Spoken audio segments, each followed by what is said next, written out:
الامین اعوذ باللہ من الشیطان الرجیم بسم اللہ الرحمن الرحیم. دستور وقت بچاؤ دستور بچاؤ اس عظیم الشان کانفرنس کے صدر باوقار حضرت مولانا محمد ولی فیصل رحمانی صاحب داعش میں تشریف فرما، دیگر معزز علماء کرام، مختلف سیاسی تنظیموں کے معزز اراکین اسمبلی و پارلیمنٹ، میڈیا کے اچھے ساتھیوں، خانقاہوں کے مشائخ اعظام اور اس جلسے باوقار میں تشریف فرما سبھی حاضرین، میں اس وقت گفتگو کرنے نہیں آیا بلکہ اپنے امیر شریعت کے حکم کی تعمیل کرنے کے لیے آیا ہوں. اور اس وقت آپ لوگوں کو معلوم ہے کہ یہ ادارہ امارت شریعہ وہ عظیم وراثت ہے کہ آج سے تقریباً 105 سال قبل ہمارے علماء نے ہمیں ایک عظیم وراثت سونپی ہے، اور وہ وراثت ہے امارت شریعہ کی. ایسے موقع سے ہم امارت کے بانی حضرت مولانا ابو المحسن سجاد علیہ الرحمہ کو، حضرت مولانا ابوالکلام آزاد علیہ الرحمہ کو، حضرت مولانا محمد علی منگیری رحمۃ اللہ علیہ کو، بدر الدین قادری صاحب کو، شاہ حبیب اللہ صاحب کو خراج عقیدت پیش کرنا چاہتے ہیں. میرے عزیزوں، ایک بات سنو، وہ قوم فلاح نہیں پا سکتی جو اپنے امیر کی اطاعت نہیں کرتی.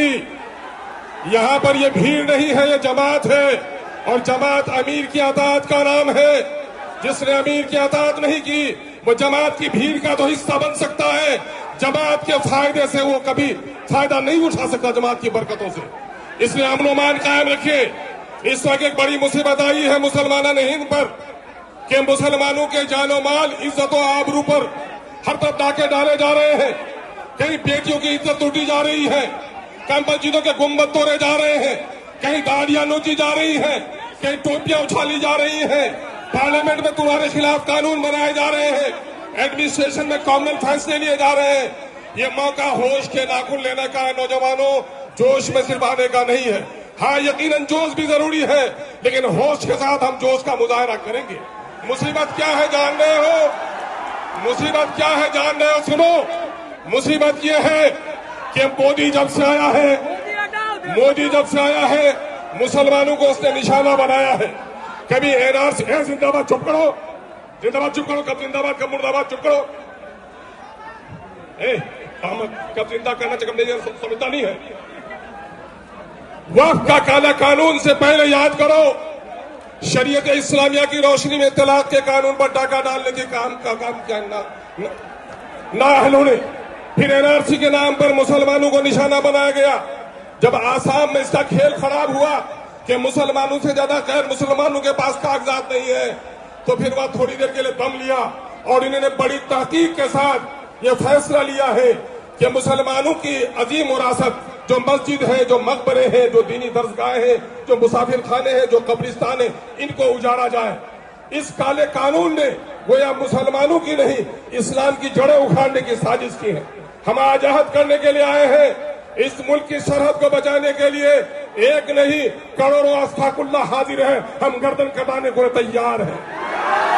ساتھ ہی ہم یہ بھی عہد لیتے ہیں کہ اس ملک کے آئین کو بھی اگر کسی نے توڑنے کی کوشش کی، ایسے ظالموں کا پنجہ ہی نہیں موڑیں گے بلکہ اپنی گردن کٹانے کے لیے تیار ہیں.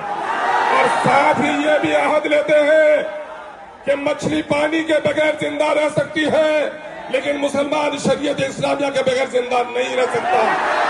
اس لیے ہماری مسجدوں کو، ہماری اوقاف کی جائیداد پر اگر کسی نے ڈاکہ ڈالنے کی کوشش کی تو ہم اپنی گردنوں کو کٹا سکتے ہیں، لیکن خدا کے گھروں کو اجڑنے نہیں دیں گے. میں مبارکباد دیتا ہوں تمہاری پیشانیوں کی رمق کو دیکھ کر، تمہاری آنکھوں کی چمک کو دیکھ کر.